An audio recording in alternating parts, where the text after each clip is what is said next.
വീണ്ടും നിങ്ങളുടെ മുമ്പിൽ എത്തിയിരിക്കുകയാണ്. എന്റെ പേര് ജോസ്റ്റി. ഇന്നത്തെ ക്ലാസ്സിൽ നമ്മൾ ബാലൻസ് ഷീറ്റ് പ്രിപ്പയർ ചെയ്യുന്നത് എങ്ങനെയാണെന്ന് ഏറ്റവും സിമ്പിൾ ആയ രീതിയിൽ പറഞ്ഞു തന്നു കഴിഞ്ഞു.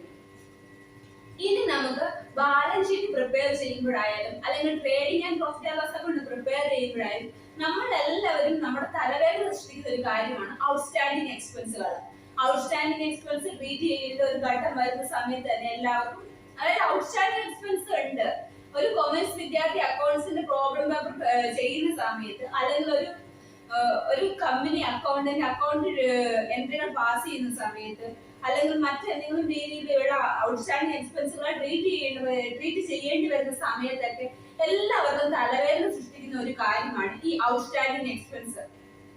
നമുക്കൊന്ന് പെട്ടെന്ന് നോക്കിയാൽ ഈ ഔട്ട്സ്റ്റാൻഡിംഗ് എക്സ്പെൻസ് എന്താണെന്ന്. ഔട്ട്സ്റ്റാൻഡിംഗ് എക്സ്പെൻസ് എന്ന് പറയുന്നത് ഒരു ലയബിലിറ്റി ആണ്. അതായത് ഔട്ട്സ്റ്റാൻഡിംഗ് എക്സ്പെൻസ് ഒരു ലയബിലിറ്റി ആണെന്ന് പറഞ്ഞു. ഇനി ഈ ലയബിലിറ്റി എങ്ങനെയാണ് ആ കമ്പനിക്ക് ഉണ്ടാവുന്നത് എന്ന് പറയാം.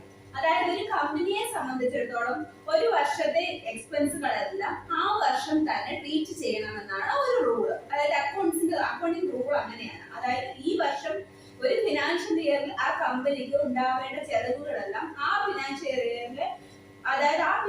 ഇയറിലെ സ്റ്റേറ്റ്മെന്റ് പ്രിപ്പയർ ചെയ്യുന്ന സമയത്ത് തന്നെ ആ എക്സ്പെൻസുകളെല്ലാം നമ്മൾ ട്രീറ്റ് ചെയ്യണം.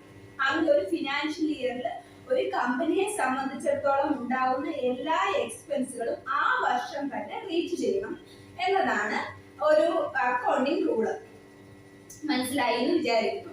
ഒരു കമ്പനിക്ക് 10,000 രൂപയുടെ ഒരു എക്സ്പെൻസ് കൊടുക്കാനുണ്ട് ആ വർഷം. പക്ഷെ ആ കമ്പനി 8,000 രൂപയെ കൊടുത്തിട്ടുള്ളൂ എങ്കിൽ ആ ബാലൻസ് ആയിട്ട് കൊടുക്കാനുള്ള 2,000 രൂപയില്ലേ, ആ 2,000 രൂപയാണ് ഔട്ട്സ്റ്റാൻഡിംഗ് എക്സ്പെൻസ് എന്ന് പറയുന്നത്. പക്ഷെ ഈ ഔട്ട്സ്റ്റാൻഡിംഗ് എക്സ്പെൻസ് നമുക്ക് മാറ്റി നിർത്തി അടുത്ത വർഷം കൊടുക്കുന്ന സമയത്ത് ആ അടുത്ത വർഷത്തെ ഫിനാൻഷ്യൽ സ്റ്റേറ്റ്മെന്റിലോ അല്ലെങ്കിൽ trading and profit and loss അക്കൗണ്ടിലോ കാണിച്ചാൽ പോരാ, ഈ വർഷത്തെ ഫിനാൻഷ്യൽ സ്റ്റേറ്റ്മെന്റ് പ്രിപ്പയർ ചെയ്യുന്ന സമയത്ത് തന്നെ കാണും.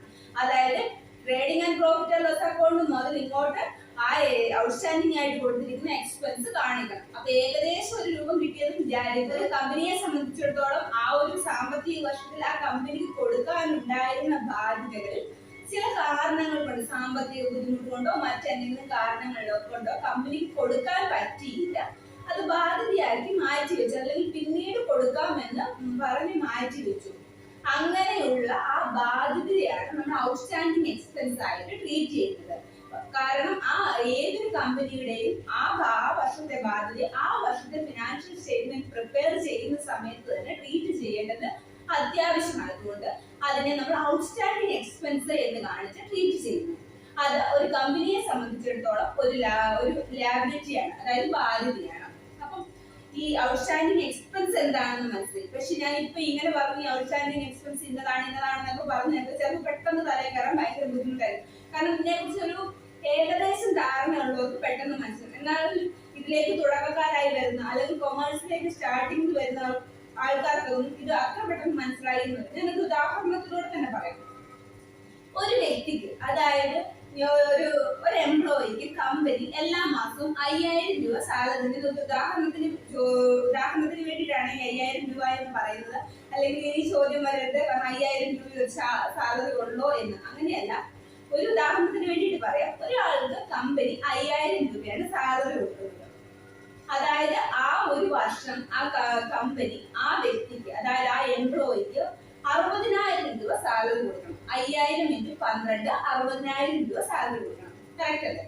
അങ്ങനെയാണെങ്കിൽ കമ്പനിയുടെ സാമ്പത്തിക ബുദ്ധിമുട്ട് കൊണ്ടോ മറ്റെന്തെങ്കിലും കാരണം കൊണ്ടോ കമ്പനിക്ക് 2 മാസത്തെ സാലറി ആ വ്യക്തിക്ക് കൊടുക്കാൻ പറ്റിയില്ല. അതായത് ഉദാഹരണത്തിന് ഫെബ്രുവരിയിലെ മാർച്ചിലെ ഫിനാൻഷ്യൽ ഇയർ എൻഡ് ചെയ്യുവാണല്ലോ. അപ്പൊ ഫെബ്രുവരിയിലെയും മാർച്ചിലെയും സാലറി കമ്പനിക്ക് കൊടുക്കാൻ ചില കാരണങ്ങൾ കൊണ്ട് സാധിച്ചിട്ടില്ല. അപ്പൊ കമ്പനിയെ സംബന്ധിച്ചിടത്തോളം അത് കൊടുക്കാനുള്ള ഒരു ബാധ്യതയുണ്ട്.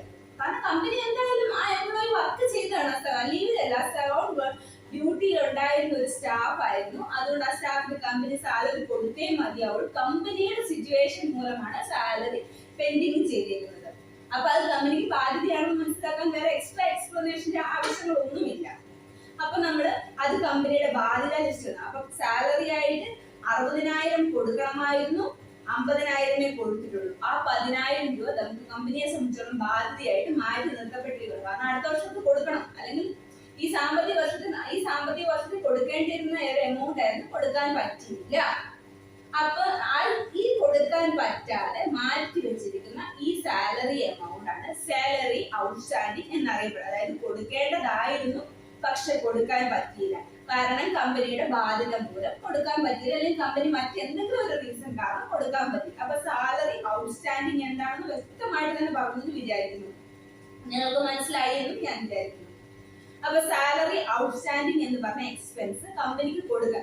ഇനി ഇതെങ്ങനെ ട്രീറ്റ് ചെയ്യും, അതാണ് ഔട്ട്സ്റ്റാൻഡിംഗ്. ഔട്ട്സ്റ്റാൻഡിംഗ് എന്താണെന്ന് പറഞ്ഞു കഴിഞ്ഞു. ഇനി ഇതെങ്ങനെ ട്രീറ്റ് ചെയ്യും എന്ന് നമുക്ക് നോക്കാം. അത് സിമ്പിൾ ആയിട്ട് പറഞ്ഞു കഴിഞ്ഞാൽ, നമ്മളുടെ കമ്പനിയെ സംബന്ധിച്ചിടത്തോളം ഞാൻ ആദ്യം പറഞ്ഞു, ആ വർഷത്തെ എക്സ്പെൻസ് ആ വർഷത്തെ ഫിനാൻഷ്യൽ സ്റ്റേറ്റ്മെന്റ് പ്രിപ്പയർ ചെയ്യുന്ന സമയത്ത് തന്നെ ട്രീറ്റ് ചെയ്യണം. അപ്പം നമ്മുടെ കമ്പനിക്ക് കൊടുത്ത എക്സ്പെൻസുകളല്ലേ നമുക്ക് പ്രോഫിറ്റ് ആൻഡ് ലോസ് അക്കൗണ്ടിൽ കൊടുക്കാൻ പറ്റുള്ളൂ. അത് കൊടുക്കാനുള്ളത് നമുക്ക് ഒരിക്കലും നമ്മൾ കൊടുത്തതായിട്ട് കാണിക്കാൻ പറ്റില്ല. പക്ഷെ നമുക്ക് ആ എക്സ്പെൻസ് അവിടെ ട്രീറ്റ് ചെയ്തേ മതിയാവുള്ളൂ. അങ്ങനെ ഒരു സിറ്റുവേഷൻ വരുമ്പോഴാണ് ഈ അഡ്ജസ്റ്റ്മെന്റ് എൻട്രികൾ എഴുതുന്നത്. ഈ അഡ്ജസ്റ്റ്മെന്റ് എൻട്രി എങ്ങനെയും, അതായത് സാലറി അക്കൗണ്ട് ഡേറ്റ്, അതായത് സാലറി കൊടുത്തു എന്നുള്ള രീതി സാലറി അക്കൗണ്ട് ഡേറ്റ് ബൈ ക്യാഷ് ഓർ ബാങ്ക് ആയിട്ട് സാധാരണ നമ്മൾ കൊടുക്കുന്നത്. അതിന് പകരം നമ്മൾ ഒരു അഡ്ജസ്റ്റ്മെന്റ് എൻട്രി ഇടുകയാണ്, ഔട്ട്സ്റ്റാൻഡിംഗ് സാലറി എക്സ്പെൻസ് അക്കൗണ്ട് ഡേറ്റ്. ഔട്ട്സ്റ്റാൻഡിംഗ് സാലറി എക്സ്പെൻസ് അക്കൗണ്ട്, അതായത് സാലറി അക്കൗണ്ട് ഡേറ്റ് ടു ഔട്ട്സ്റ്റാൻഡിംഗ് സാലറി എക്സ്പെൻസ്. അതൊരു അഡ്ജസ്റ്റ്മെന്റ് എൻട്രി ആണ്. കാരണം കമ്പനി കൊടുക്കാനുള്ളതായിരുന്നു, പക്ഷെ കൊടുത്തിട്ടില്ല. പക്ഷെ ട്രീറ്റ് ചെയ്ത സമയത്ത് അത് നമുക്ക് എൻട്രി പാസ് ചെയ്തേ മതിയാവുള്ളൂ. കാരണം അത് ഫിനാൻഷ്യൽ ഇയർ എൻഡിങ് ആയി. അതുകൊണ്ട് ആ കമ്പനിയെ സംബന്ധിച്ചിടത്തോളം അത് ട്രീറ്റ് ചെയ്തേ മതിയാവും. അങ്ങനെയാണ് ആ എൻട്രി വരും. അപ്പൊ നമ്മൾ ഇതിന് പ്രോഫിറ്റ് ആൻഡ് ലോസ് അക്കൗണ്ടിൽ എവിടെ അത് കാണിക്കും, എങ്ങനെ അത് ട്രീറ്റ് ചെയ്യും? അതായത് പ്രോഫിറ്റ് ആൻഡ് ലോസ് അക്കൗണ്ടിന്റെ സാലറി എന്ന് പറയുന്നത് സാലറി ഒരു ഇൻഡയറക്ട് എക്സ്പെൻസ് ആണെന്ന് പറഞ്ഞിട്ടുണ്ടായിരുന്നു. ഈ ഇൻഡയറക്ട് എക്സ്പെൻസ് ആയ സാലറി നമ്മൾ ഉദാഹരണത്തിൽ പറഞ്ഞ 60,000 രൂപ, അതിൽ 50,000 കൊടുത്തു എന്നല്ലേ നമ്മൾ പറഞ്ഞത്. അപ്പൊ സാലറി അക്കൗണ്ട് 50,000 പ്ലസ്, അതായത് ആഡ് സാലറി ഔട്ട്സ്റ്റാൻഡിംഗ് എക്സ്പെൻസ് അതായത് 10,000, അതായത് 50,000 പ്ലസ് 10,000 ടോട്ടൽ 60,000. അപ്പൊ നമ്മൾ കൊടുക്കാനുള്ള സാലറി 60,000 ആണ് ആദ്യം പറഞ്ഞില്ല. അപ്പൊ ആയില്ല, ഇവിടെ 60,000 അവിടെ നമ്മള് പ്രോഫിറ്റ് ആൻഡ് ലോസ് അക്കൗണ്ടിൽ കാണിക്കുകയും ചെയ്തു. ഈ 50,000 പ്ലസ് 10,000 രൂപ നമുക്ക് കറക്റ്റ് ആയിട്ട് മാറ്റി തന്നു. അതായത് സാലറി ഇത്ര കൊടുത്തു, ഇനി ഔട്ട്സ്റ്റാൻഡിംഗ് ആയിട്ട് 10,000 ഉണ്ട്, അതായത് ടോട്ടൽ കൊടുക്കാനുള്ള 60,000 കമ്പനി ആ സ്റ്റേറ്റ്മെന്റ് പ്രിന്റ് ചെയ്യുകയും ചെയ്തു. പക്ഷേ ഈ അവിടെ വെച്ച് ആ കണക്ക് തീരില്ല. കാരണം അഡ്ജസ്റ്റ്മെന്റ് എൻട്രി ആയതുകൊണ്ട് അഡ്ജസ്റ്റ്മെന്റ് എൻട്രി രണ്ട് സ്ഥലത്ത് റിഫ്ലക്ട് ചെയ്യും. ഒന്ന് ബാലൻസ് ഷീറ്റിലും റിഫ്ലക്ട് ചെയ്യും, ഒന്ന് trading and profit and loss അക്കൗണ്ടിൽ റിഫ്ലക്ട് ചെയ്യും. അപ്പൊ പ്രോഫിറ്റ് ആൻഡ് ലോസ് അക്കൗണ്ടിൽ റിഫ്ലക്ട് ചെയ്യുന്ന രീതിയാണ് ഞാനിപ്പോ പറഞ്ഞത്. ഇനി ബാലൻസ് ഷീറ്റിന്റെ ലാബിലിറ്റി സൈഡിൽ, കറന്റ് ലാബിലിറ്റി സൈഡിൽ ഇത് നമുക്ക് വീണ്ടും സാലറി ഔട്ട്സ്റ്റാൻഡിംഗ് എന്ന് പറഞ്ഞ് കാണിച്ച് നമുക്ക് ആ 10,000 രൂപ മാത്രമേ ഇടാവുള്ളൂ. 50,000 രൂപ ഇല്ല. 50,000 രൂപ കൊടുത്തു കഴിഞ്ഞു, അത് അവിടെ സെറ്റ് ഓഫ് ആയി. അതായത് നമ്മൾ ആഡ് ചെയ്തിരിക്കുന്ന 10,000 രൂപ മാത്രം നമ്മൾ ലാബിലിറ്റി സൈഡിൽ ഇടും. അപ്പൊ ഓട്ടോമാറ്റിക്കലി അങ്ങനെയാകുമ്പോൾ ടാലി ആവും.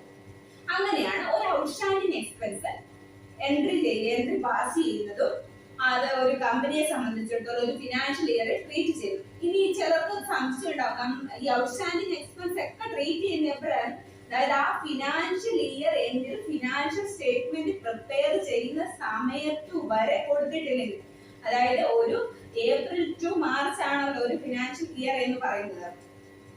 ഇന്ത്യൻ സിസ്റ്റം പ്രകാരം ഏപ്രിൽ സ്റ്റാർട്ട് ചെയ്ത് മാർച്ച് 31 ആണ് ഒരു ഫിനാൻഷ്യൽ ഇയർ എൻഡ് ചെയ്യുന്നത്. ഔട്ട്സ്റ്റാൻഡിംഗ് എക്സ്പെൻസ് എന്ന് പറയുന്നത് കമ്പനിയെ സംബന്ധിച്ചിടത്തോളം ആ ഫിനാൻഷ്യൽ ഇയർ എൻഡ് ചെയ്യുന്ന സമയത്തും അത് ബാധ്യതയായിട്ട് നിലവിലുണ്ടെങ്കിൽ മാത്രമേ അത് ഔട്ട്സ്റ്റാൻഡിംഗ് എക്സ്പെൻസ് ആയിട്ട് ട്രീറ്റ് ചെയ്യുകയുള്ളൂ. മനസ്സിലായി എന്ന് വിചാരിക്കുന്നു. ഇമ്പോർട്ടന്റ് ആയ കാര്യങ്ങളുമായി വീണ്ടും ഞാൻ നിങ്ങളുടെ മുമ്പിൽ എത്തുന്നതായിരിക്കും. അതുവരെ ഗുഡ് ബൈ. മറക്കരുത് ഞങ്ങളുടെ ചാനൽ സബ്സ്ക്രൈബ് ചെയ്യുവാൻ, സപ്പോർട്ട് ചെയ്യുവാൻ, ലൈക്ക് ചെയ്യുവാൻ.